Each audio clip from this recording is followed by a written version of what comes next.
So we got this 2014 Charger SRT8. It's throwing a misfire code here. So focus.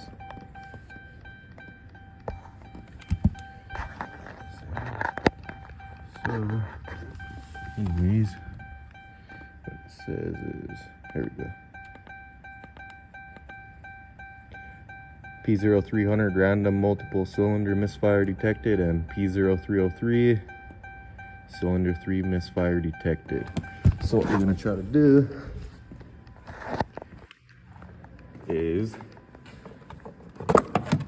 pull these off.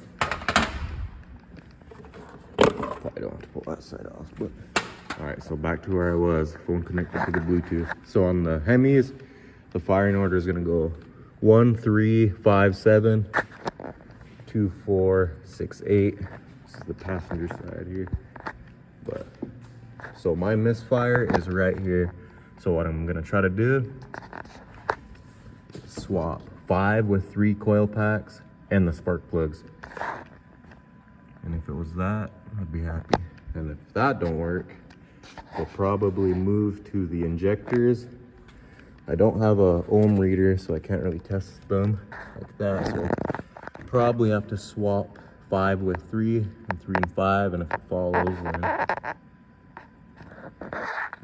shouldn't be too bad either. But for now, I'll just swap the coil pack and the spark plug. Also, when I swap the coil pack and the spark plug, I'll erase this code and see what happens. Just got the coil packs unplugged. Also, the guy got it from, he said the cylinder head had a burnt valve, and it looks like someone already did a little bit of work on it. It's missing a bolt for the number 7 coil pack.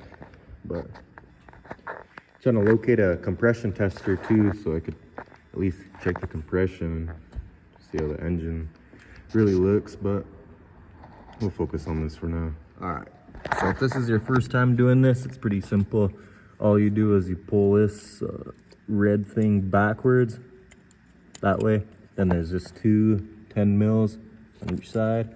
You don't have to fully unscrew them because there's threads in the coil pack.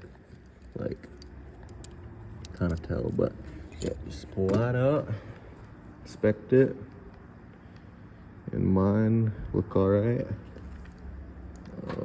Set that right there. Now I'm about to pull out 5. Let's try to keep track on which ones are pulling out where they belong. All right, now I'm gonna swap both spark plugs. Then I'll erase the code like I said. Then I'll test it. All right, so I got all the spark plugs pretty much loose. Pull it out with this magnet. Whoa. So here's cylinder 3, the left side of it. Come on now. Kind of tell. Like I said, keep track where everything goes. Nope. What I use is just this 3/8 extension with the size is 5/8 and the swivel socket. Then if it's dirty in there, just use some compressed air, blow it out. Use the rag to try to clean it around it. Just pull it out. Hot still, but this one looks like.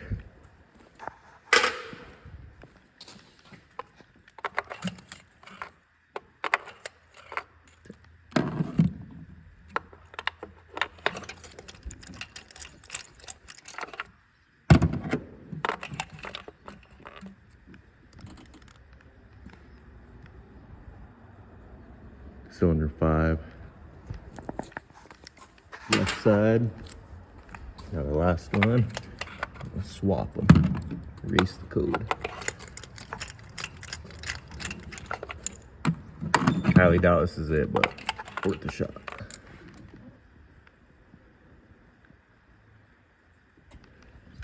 All right, now what I'll do is I'll swap them, erase the code, and I'll start it up. All right, I just swapped everything, tightened everything up, connected everything.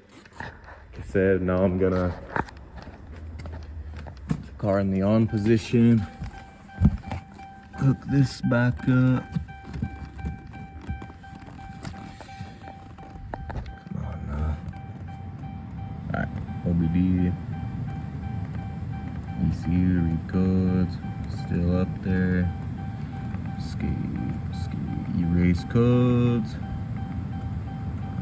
Has been cleared. Alright, now, if I'm lucky, it'll stop and it'll follow, and it'll be on cylinder 5 now.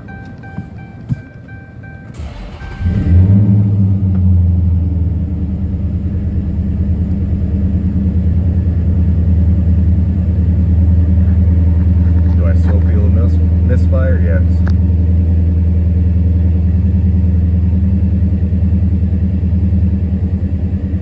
Hasn't popped up yet.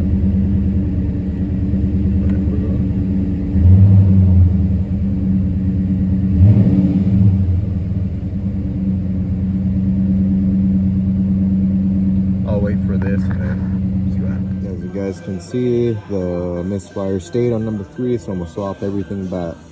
Then we'll go swap the injectors. All right, so since that didn't work, what we're gonna do now is just swap an injector with 5 and 3. We've been doing. All right, so the fuel, what we're gonna do is pull the fuel pump relay, and that's gonna be this one. I already pulled it, and I already started the car, ran all the fuel out, so now it just turns over without trying to start.